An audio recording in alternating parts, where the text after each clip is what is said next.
chuva, Timão. Renan, comenta esse evento aí. Isso já faz parte, acho que, de uma campanha de fenômeno, velho. Em Salvador, que outro pré-candidato conseguiu isso? Eu tenho certeza que a galera foi lá, pagou. Que ninguém recebeu dinheiro, não teve militância. O que foi, Lucas? Ah, tá bom. E aí, Renan, o que você acha? Todos os eventos nossos estão gerando isso e eles estão aumentando. A gente tá meio que uma competição de um lugar bater o lugar anterior. Foi gigante Salvador ontem. 3 dias antes em Brasília foi enorme também. E eu nem tô tendo muito esforço de divulgação. As pessoas estão se organizando e estão fazendo o evento acontecer. Tá mais diferente. Antigamente o nosso público era muito homens jovens. Agora tinha mulher já estava virando quase 40% do público presente, muitas classes sociais diferentes e começou a aparecer as pessoas mais velhas. Isso não era comum, pessoas acima de 60 anos aparecerem, aí começaram a vir. Então o fenômeno está começando a se alterar. Então é muito bom, assim, para entender a política, não só daqui de Salvador, mas a política toda do Nordeste, né? Um evento em geral você faz pagando as pessoas, vai ficar a galera segurando umas bandeiras, você dá uma tradicional comidinha. É isso aí mesmo. É isso, é o tal do pelego. A gente está indo numa outra linha, completamente diferente. E nesse sentido se parece muito com a campanha do Bolsonaro de 18. Acho que a tua análise tá muito boa. O lance a gente tem que acelerar esse processo até a eleição. Só que eu acho que dá tempo. Eu acho que a gente tinha um planejamento de chegar até 10% até a véspera da eleição ali em agosto. Eu acho que nós vamos alcançar. Ah, eu não tenho dúvida. Assim, e aí com 10%, 2 dígitos, estamos totalmente no jogo, porque um cara, que é o Flávio, está em trajetória de queda, e a queda é forte. Tá? O que eu estou recebendo também de trackings e conversando com pessoas de institutos, a rejeição que o Flávio tá angariando é uma rejeição sem volta. Porque tem aquela rejeição que, não, mas vai ser um negócio do Lula e... Cara, não tem muita coisa do Lula pra sair. Na verdade, o Lula vai ficar inaugurando obra e vai ficar fazendo uma política social dele. Ele vai tentar diminuir na margem aquela rejeição que é muito alta dele. Agora, do Flávio tem um estoque ainda de coisas. E quem já saiu do Flávio falou, eu não volto. Isso é muito ruim. Então, nós vamos buscar esse eleitor. E a gente tá competindo na busca desse eleitor, de maneira muito clara, com o Zema e com o Caiado, que tem medo de falar dos problemas do Flávio, que tem medo de colocar o dedo na ferida. São dois, vamos dizer, reservas. Porque a pior coisa não é que você é uma alternativa, você é um banco de reservas. É aquele jogador que tá lá com a camisa 33 lá no banco, aguardando o camisa 8 dele, o camisa 9 sair. Pô, isso é feio. Eles não vão falar do problema. Até porque, assim, tá pintando agora envolvimentos muito similar com o que houve aqui do Crédito Sexta, do Zema e do próprio Caiado. Tem uma história também no estado de Goiás. Quase todos os governadores entraram nessa malandragem. O único cara que não tá pré-candidato a presidente, que não tá envolvido diretamente nesse negócio é você, né? Sou eu. E poderia citar algum nanico que não conta, né? Tipo, a Samara da UP. Não, o Aldo não acho que ele tenha relação com o escândalo, mas o Aldo, no máximo, viajou lá no jatinho lá com o Toffoli com o ligação direta. Eu não acho que o Aldo tinha nada a ver com isso, mas... o Aldo, pô, é o único cara que topa aí nas sabatinas que eu vou. Eu tive uma sabatina no Canal Livre, lá na Band. Aí, beleza, era pro Zema aí, não foi. Aí tinha uma agora, que era no Esfera, eu, Caiado, Zema e Aldo. O Caiado e o Zema não foram, foi eu e o Aldo. Eles não foram, é medo? Eu não sei, cara. O Zema nunca vai. E o Caiado disse que deu um problema num avião, uma coisa assim, num helicóptero. E você vai participar dos debates da televisão? Já te chamaram? Vou. A gente já teve reunião com todas as emissoras. Houve a conversa do Flávio, da campanha do Flávio, para tentar me tirar, mas as emissoras foram muito, muito rígidas ali. O que eu ouvi de uma emissora foi, não, se precisar, eu ficar a cadeirinha do Flávio com o nome dele vazia. Então. Porque, assim, as emissoras... Há o tal do sonho da terceira via, né? Assim, as emissoras, elas estavam... Muitas já tinham ido pro campo petista e durante o governo Bolsonaro, algumas estavam bolsonarizadas, sendo bem sincero. Agora, há da parte do jornalismo, a ideia de, alguém podia não ser nem um Flávio, nem um Lula, né? A gente precisava do tal da terceira via. Acho que a terceira via no Brasil é assim, você falou terceira via, você imagina que é uma pessoa muito chata que aparece. É um negócio morto. Lá vem a Simone Tebet falar de democracia. Pelo amor de Deus. Não aguento mais. É sempre isso. Olha, a gente tem que ser muito ponderado. E não é. A gente tem que ser muito radical no enfrentamento aos problemas do Brasil, que eles são bizarros. E a resposta...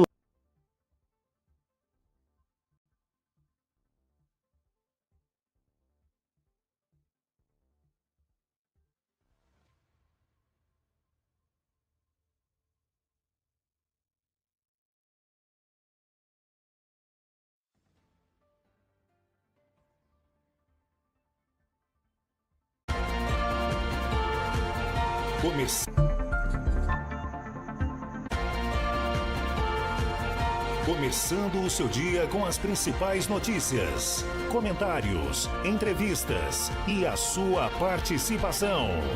A partir de agora, no Prado Jornal.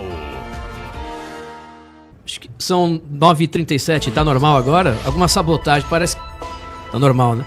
Sabotagem, algum funcionário bolsonarista que tá lá na transmissão, lá, o cara foi lá e você tava falando, ele cortou. Agora nem lembro o que a gente tava falando. Renan, eu queria te perguntar o seguinte, você já tá, não sei se você já recebeu informação do senador Ângelo Coronel falando de você. Eu vi o vídeo. O Centrão já tem comentado, eu tenho acesso a deputados do Centrão em Brasília, assessores de gabinetes aqui na Bahia também. Quem é político tradicional já sabe que você tá um fenômeno. Sim. Você já tem ciência disso? Não, isso sim. Com isso, certeza absoluta. Eu não falo do bolsonarista débil mental, todo É. respeito aos bolsonaristas, mas o sujeito, o político profissional Sim. que ganha dinheiro fazendo, ele já sabe número, ele sabe rede social, sabe audiência, sabe, tem tracking. Você já tem noção disso, então? Tenho tracking, assim, tracking dos mais diferentes estados do Brasil. Não posso boca de sandália, que eu sou o famoso boca de sandália, mas trackings me dando 8 no estado aqui, 6 no estado ali, 9 no estado acolá. Os trackings regionais, eles estão mais generosos do que as pesquisas oficiais. Até você havia falado da Datafolha. Eu conheço o pessoal da Folha de São Paulo, eu tenho respeito pelo pessoal da Folha, mas eu não consigo olhar uma pesquisa que põe a Samara. Também. Assim, não dá. Não dá. Sim, não tô falando nem que é má fé, vou tentar ser justo. O cara chega um resultado desse na pesquisa, né? O Instituto tem que falar, olha, temos que rever o método. Não funcionou, porque isso aqui claramente não tá fazendo sentido. Claro. Então, eu acho engraçado que os trackings que são encomendados pelas campanhas, ou seja, ali é resultado real. Isso aqui é um diagnóstico real da situação. Eles me dão sempre muito maior do que as pesquisas que são publicadas, tirando o caso da Atlas, que é uma pesquisa internacional. O fato da Atlas ela ser internacional, ela obriga que ela não tenha, vamos dizer, compromissos locais que façam ela perder a credibilidade dela. Outros institutos não. Né? Então, quando eu pego Atlas e quando eu pego os trackings, aí eu vejo outra coisa. Outra coisa, os trackings, mesmo os institutos grandes para as campanhas, são diferentes também dos resultados. Então, os políticos têm acesso e eles sabem uma coisa. Uma coisa é a intenção de voto. Outra coisa é a intensidade da intenção de voto. Uma pessoa que está dando hoje a intenção de voto na nossa pré-candidatura é uma pessoa que está com uma intensidade muito grande, então ele é um multiplicador. Então, o político do Centrão percebe, tem aquele cheiro de pólvora de uma coisa que vai explodir em algum momento. Porque ele está vendo que a intensidade das pessoas que estão falando a meu respeito é muito maior do que a dos demais. Real, vou colocar um ponto. Minha pré-campanha é muito mais intensa do que a campanha do Flávio, mas incomparavelmente mais intensa. As pessoas estão fazendo pré-campanha. Teve um evento de filiação do partido no fim de semana, foram milhares de carros adesivados, sem participação minha. Eu nem participei, eu estava num evento. Tá acontecendo. E isso é sintomático de uma campanha viva. Já, assim, o Kim tá recebendo ligações e abrindo conversas lá no Congresso que ele nem sequer imaginava. Nem sequer imaginava. Ele falou, Renan... Com pessoas que nunca ligaram pra ele Nunca, não e falaram não com ligariam numa situação... Normal. E de regiões das mais, assim, tem um deputado do Espírito Santo e outro de Alagoas que quer conversar com o Renan. E, o pessoal lá do Paraná te mandou mensagem que... Não, você precisa conversar com eles. Tem muitas alianças regionais e candidatos a Senado que eles estão olhando assim, o Renan tá crescendo muito aqui no estado e eu já não vou ter apoio de nenhum dos dois principais. Vou pegar essa turma aí pra conversar. Então, os caras estão tentando abrir determinadas conversas com a gente, já entendendo isso como alternativa. Eu acho que isso a gente pode ver daqui umas... Vou botar aqui nos próximos 30 dias, já partidos virem falar em querer fazer vice. A gente vai começar a ver isso porque é da natureza do processo. O político é muito esperto. São 9h41. Perguntas, Vanessa Moreira, pré-candidato Renan Santos. Renan, muito bom ter você aqui com a gente na Brado. Eu quero trazer um assunto aqui que é até um assunto que está com bastante polêmica recentemente, que é o assunto do homeschooling, né? Eu sou uma pessoa que tenho contato com muitas famílias educadoras, pode não parecer, mas a Bahia também tem aí uma alta cultura e são famílias que eu nunca vi os filhos serem menos cultos do que os meus que estudam no ensino regular. Isso foi, inclusive, uma promessa na época do Bolsonaro, então ele conseguiu angariar essas pessoas que têm muitos filhos, famílias numerosas de 8, 7, 4 filhos, enfim, muitos filhos, e que educam seus filhos em casa com maestria. Crianças que leem mais de 30 livros por ano, enfim. Eu queria saber se existe algum plano de governo seu, se você já pensou na regularização dessa situação. A gente está vendo muita gente sendo perseguida de maneira selvagem até pelo sistema judiciário, e eu queria saber qual que é o seu olhar para esse público. Eu até tive um vídeo recente sobre isso, sobre aquele caso de, acho que é Lins, a cidade? Jales. Um caso bizarro. Horrível aquilo. E eu fui ter acesso com o pessoal lá da cidade sobre o juiz, né? O juiz era um ativista de causa LGBT, bem daqueles exagerados na época da faculdade. E é muito louco, porque o que você percebe é o cara vê uma iniciativa que envolve um sistema de valores muito diferente do dele, e a reação dele é afrontar. É uma coisa... É um despacho completamente sem sentido, que busca ser ele próprio uma afronta. E eu nunca entendia por que isso afrontava tanto eles, por que isso incomodava tanto. Mas esse é um tema que, para a esquerda, estranhamente... Porque eu digo assim, ele não é um tema que vai alterar a dinâmica em que o Estado precisa ter, vamos dizer, um ensino em escala, um serviço de, vamos dizer, de educação funcional, ou o setor privado. Não, ele é uma opção que famílias têm quando elas querem elas próprias prover o ensino para seus filhos. Na maior parte dos casos, as crianças olhando do homeschooling, na verdade, têm desempenhos bem acima da média. Muito acima da média. Assim, é incomparável. Os Estados Unidos, toda a literatura a respeito mostra isso. Então, por que a preocupação, se eles gostam de falar de políticas públicas baseadas em evidências? As evidências estão ali, funciona. O despacho do juiz foi um despacho bem naquela linha, olha, mas ela não está tendo acesso a elementos da cultura popular brasileira.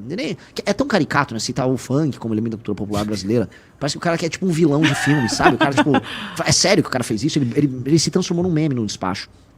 Então, foi tudo muito ruim. E isso gerou, vamos dizer, uma discussão boa dentro da nossa própria base, porque a gente sempre foi favorável ao homeschooling, mas nunca foi uma pauta central. Aí alguém falou assim, Renan, você já falou várias vezes, eu tive um quase homeschooling, porque eu tinha uma família de classe média, minha mãe pôde se dedicar, eu ia pra escola normal, mas eu voltava da escola, minha mãe ficava tomando, vai lá, né? Isso faz uma baita de uma diferença, né? Assim, a presença materna, por exemplo, quando a criança está aprendendo nos primeiros anos, ajuda até a criar a cultura de estudos, que é uma coisa que falta muito para as famílias mais humildes. Agora, quem pode ter, tem que ter o direito, então a gente vai com certeza defender, com certeza mandar com essa agenda. Isso é fato dado. E não é nem pela lacração, porque tem muita gente que fala, vou andar porque vai irritar a esquerda. Não. Cara, é bom, é funcional. E hoje, a gente tem que pensar no ponto futuro. Hoje, com inteligência artificial, hoje com todas as metodologias e toda a técnica envolvida, o homeschooling pode ganhar escala. Claro. Que é uma coisa que a gente não imaginava. A família poder cuidar. Aí já falaram, mas a criança não vai socializar. Ela tem outros meios de socializar. E a pergunta é, hoje, numa escola pública, a socialização, ela está se dando em termos positivos para a criança? É uma pergunta que eu estou jogando. Não parece ser o caso. Mas, definitivamente, você consegue ter socialização e você consegue ter um ensino. A gente não tem problema com isso. Isso tem um quê, inclusive, Renan, de perseguição religiosa. Porque a maioria das famílias homeschooling, elas optam por essa educação mais... centrada, não são só famílias ricas, muita gente acha que quem faz homeschooling é rico, não, são famílias muitas vezes humildes que fazem essa opção, e de maneira muito boa, inclusive para impedir a socialização com Sim. funk, com uma série de Sim. depravações que ocorrem, né, por aí. Ainda na seara do sistema escolar, eu queria te perguntar o seguinte, a gente tem, por evidência, por isso que o homeschooling vem crescendo, essa questão toda do que acontece nas escolas. Aqui na Bahia é terrível o sistema escolar como um todo. A gente tem muita militância, muita sexualização precoce de crianças dentro das escolas. Infraestrutura é o que a maioria dos políticos trazem como resultado. Construir escola em tal lugar, vamos botar tablet, isso não resolve. Zero. Vocês têm algum programa de reformar, digamos assim, né, os professores, alguma coisa feita nessa seara da educação, como até um programa para os professores mesmos de tirar essa militância, porque eles falam muito em doutrinação religiosa praticada pelas famílias, que é uma opção, é óbvio que a gente tem que ter o direito, né, de doutrinar o nosso filho, mas eles doutrinam para a perversão, muitas vezes sem sentir. Eu não estou aqui culpando o professor, ele passa por uma formação de 4, 5 anos ali na faculdade, aprendendo que o certo é aquilo. E existe algum programa nesse aspecto para os professores, para um olhar, né, de reformar esses professores? A situação do professor, quando eu coloco o cenário atual, né, a gente pegou uma série de entrevistas. O professor Paulo Cruz até comenta muito isso com a gente. Houve uma série de entrevistas, se não me engano, na Secretaria de Educação de São Paulo, de Goiás, fizeram. Você tem o professor hoje que está altamente estressado porque foi tirado qualquer elemento de punição. Um bom professor, começando por ele, que está tentando basicamente ministrar a aula dele, ele não tem instrumentos para, por exemplo, punir um aluno que não está se comportando, ele não consegue disciplinar esse aluno e ele não consegue tocar o programa. Hoje, agora, isso eu venho falando muito, eu já arrumei uma briga, que agora tem partido do autista querendo me processar. É real, assim, é muito bizarro. E aí, hoje, você tem agora a mistura do aluno típico com atípico, com o professor sem ter um treinamento. Então, aí o professor está estressado, sem autoridade, ninguém tem compromisso com meta de desempenho. Então você tem, vamos dizer, o aluno finge que está estudando e o professor finge que está dando aula. Acho que para além da doutrinação, você tem hoje um abandono total e completo. Você tem as crianças hoje com métodos alternativos ao método fônico que chegam aos 12, 13 anos não alfabetizadas. E acho que esse é um fato que a gente tem que entender. Chegou aos 12, 13 anos não alfabetizado, você vai ter que ter um programa de alfabetização depois para as pessoas, porque elas não conseguiram criar, vamos dizer, uma cultura de ler e escrever que a torne fluente na própria língua. E esse é o nível que a gente está. Eu tô colocando esse problemão, porque quando a gente vai falar, por exemplo, da ideologização por simples, a gente tá falando dos 14, 15, 16 anos. E aí a gente tá falando de um aluno que tá absolutamente despreparado, ou assim, desprotegido para sequer debater opiniões que sejam trazidas pelos professores. E aí a gente tá falando ali de um professor, que aí sim, um professor do ensino médio, que aí ele vai trazer as discussões contemporâneas tô fazendo bem, né, quase um eufemismo, discussões contemporâneas, né? Mas assim, ele vai trazer aqueles debates que com o novo ensino médio, aumentou a capacidade dele de fazer o que ele chama de doutrinação. Porque hoje você tem um elemento subjetivo que você inventa as matérias. Sim. Vocês estão acompanhando isso? Com certeza. É assim, o cara inventa. Vou dar agora... Gente, vamos combinar uma aula de felicidade? Sério, tem aula de mundo contemporâneo. E aí eles falam de qualquer coisa no mundo contemporâneo. E ali boa parte desse trabalho político se dá nesses termos. Eu acho que o novo ensino médio fracassou, e fracassou muito. E foi um projeto que foi apoiado em grande medida até por nós, mas eu pelo menos falei, isso aqui é uma iniciativa boa. Foi um fracasso. E não é só no ensino público, tá? Aqui em no Salvador tem um colégio que custa mais de R$5.000 por mês e tem uma aula que é uma aula de ensino contemporâneo de redes sociais. O que ensina ali? Qual é a trend do momento? Qual é o melhor influenciador? Ou seja, o aluno não tem um ensino bom de educação financeira, mas tem esta porcaria para ser aprendida, que ele já tem acesso, e para ser ainda aprendida e debatida em sala de aula. Realmente é catástrofe. Para ir para a parte bem clara aqui. Até os 12 anos, a alfabetização e a aprendizagem de matemática tem que seguir os métodos mais simples e clássicos. Estamos falando método fônico e foco em poucas matérias e provas de desempenho que metrifiquem o desempenho do estudante e do professor. Se o professor não estiver entregando um aluno alfabetizado até os 12 anos, aquela escola terá problemas. O diretor da escola terá problemas. Dali em diante, o ensino colegial tem que ser técnico. E eu estou falando de ensino técnico, para o aluno já sair empregado da escola, sem aquelas ilusões. Não, o cara vai ter uma formação humana para ele.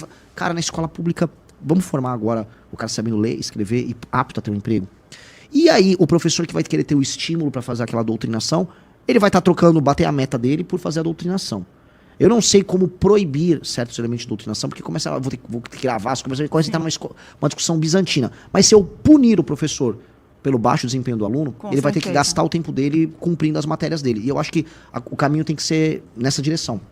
9h